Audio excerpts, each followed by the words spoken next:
ayaan cilmi cabdi waxay ka mid tahay ardada dhigata macadka hormuud gaar ahaan qaybta maadada caafimaadka guud waxaan weydiin doonaa insha Allah taala su'aalo ku saabsan maadada human anatomy and physiology-ga su'aasha koowaad oo weydiinaa ayaan waxay tahay waa maxay habdhiska muruqyada ama muscular system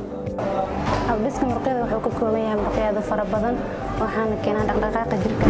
saddex dhiigga iyo wadnaha iyo nadaafadda maxi laboons waa laba lafood oo aan qaab lahayn waxayna sameeyaan ciidka sare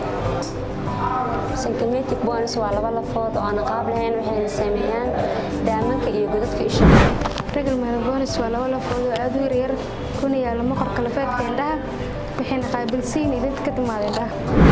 qaybaha lafaha waa afar qaybood lafaha madaxa lafaha saabka lafaha dimaha sare iyo lafaha dimaha hoose lafaha madaxa waxay isku hayaan saksak suujar waxay ka kooban yihiin laba qaybood oo lafaha koombada oo ka kooban 8 lafood iyo lafaha wajiga oo ka kooban 14 lafood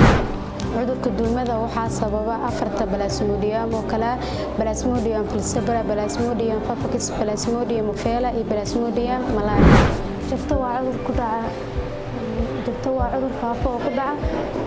habdhiska taranka ee rag iyo dumarka